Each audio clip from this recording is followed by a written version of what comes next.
पौराणिक कथा के अनुसार महर्षि दधीचि ने अपनी हड्डियां इंद्रा को राक्षस वृत्तासुर का वध करने के लिए दान कर दी थीं। उनकी पत्नी को जब यह पता चला कि उनके पति ने देवताओं की मदद के लिए अपने प्राण त्याग दिए, तो वो उस दुख को सहन नहीं कर सकीं और उन्होंने सती होने का निश्चय कर लिया।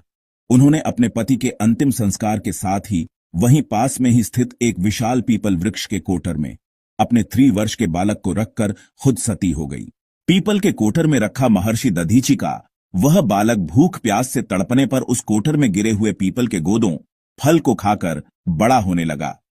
एक दिन संयोग से देवर्षि नारद वहां से गुजरे। उन्होंने जब उस बालक को उस कष्टप्रद स्थिति में देखा तो उससे उसका परिचय पूछा। बालक अपनी पहचान बताने में असमर्थ था, क्योंकि उसे अपने माता पिता के विषय में कुछ भी पता नहीं था। तब नारद जी ने अपनी दिव्य दृष्टि से देखकर उस बालक को बताया कि तुम महान दानी महर्षि दधीचि के पुत्र हो। उन्होंने यह भी बताया कि उनके माता पिता की मृत्यु कैसे हुई। नारद से सारी बात जानने के बाद बालक ने पूछा कि मेरे माता पिता की अकाल मृत्यु का कारण क्या था। तब नारद जी ने कहा कि तुम्हारे माता पिता पर शनिदेव की महादशा थी। नारद जी ने उसे यह भी बताया कि शनिदेव की महादशा के कारण उसकी भी स्थिति ऐसी है।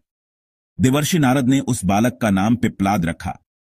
नारद जी के जाने के बाद उस बालक पिप्पलाद ने नारद जी के बताए अनुसार ब्रह्मा जी की घोर तपस्या की और उन्हें प्रसन्न करके उनसे अपनी दृष्टि मात्र से किसी को भी जला डालने की शक्ति मांगी।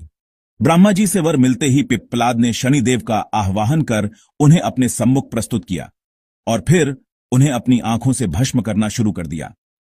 पिप्पलाद की दृष्टि पड़ने से शनिदेव सशरीर जलने लगे। अपने पुत्र को बचाने में भगवान सूर्य भी असमर्थ थे। फिर उन्होंने ब्रह्मा जी से उसे बचाने की प्रार्थना करने लगे। तब ब्रह्मा जी ने पिप्पलाद को शनिदेव को छोड़ने के लिए कहा, लेकिन वो इसके लिए तैयार नहीं हुए। तब ब्रह्मा जी ने उन्हें एक के बदले 2 वर मांगने को कहा। तब पिप्पलाद ऋषि ने वर मांगा कि किसी भी बालक की जन्म कुंडली में 5 वर्ष की आयु तक शनि का कोई प्रभाव नहीं होगा, ताकि कोई भी बालक मेरे तरह कष्ट ना भोगे। और दूसरा वर ये कि मुझे इस